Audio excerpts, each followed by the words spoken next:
اللہ تعالیٰ کو کس نے بنایا وکاس بھائی؟ اللہ پاک کو کسی نے نہیں بنایا، خود ہی بن گیا۔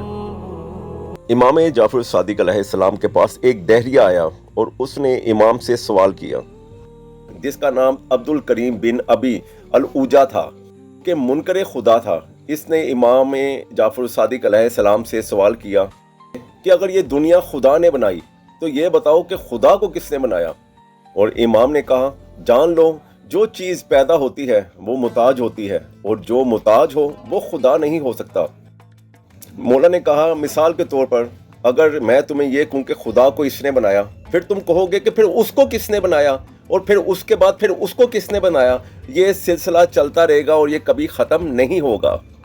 ابن ابی العوجہ لاجواب ہو گیا اور امام نے خود ہی سوال کیا، اگر یہ سلسلہ ختم نہ ہو تو کائنات کبھی وجود میں ہی نہیں آ سکتی۔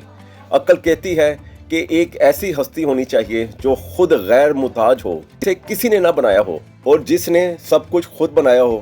پھر امام نے مسکرائے اور امام نے ایک سوال کیا، اچھا یہ بتاؤ کہ تم نے کبھی عدد ایک کو دیکھا ہے؟ کیا ایک سے پہلے بھی کوئی عدد ہوتا ہے؟ وہ بولا نہیں۔ امام نے فرمایا، بس اسی طرح اللہ اول ہے، اس سے پہلے کوئی نہیں، اس لیے قرآن کہتا ہے وہی اول ہے اور وہی آخر ہے۔ اس نے پھر آخری کوشش کی، اس نے کہا، اگر خدا ہے تو یہ بتائیں کہ اب نظر کیوں نہیں آتا؟ امام نے جواب دیا، تمہاری عقل نظر آتی ہے یا تمہاری آنکھ کا جو نور ہے وہ نظر آتا ہے تمہیں؟ اسی کے ساتھ امام نے فرمایا، جو چیز اثر سے پہچانی جائے اسے دیکھنا ضروری نہیں ہوتا۔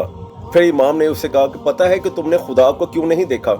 کیونکہ تم نے اسے مخلوق کی طرح ڈھونڈا، اور خدا مخلوق جیسا نہیں ہوتا۔ اور وہ دہریہ لاجواب ہو گیا۔ یہ لوگ وقت کے اماموں سے بھی یہی سوال کرتے رہے، شکر ہے اماموں نے جواب دے دیا، نہیں تو ہم لوگ تو یہ سوچتے ہی رہ جاتے کہ اللہ کو کس نے بنایا۔ شکر ہے آل محمد کا، اللہ تعالیٰ نے ہمیں شعور عطا کیا آل محمد کا۔ یا اللہ آپ کا لاکھ لاکھ شکر ہے۔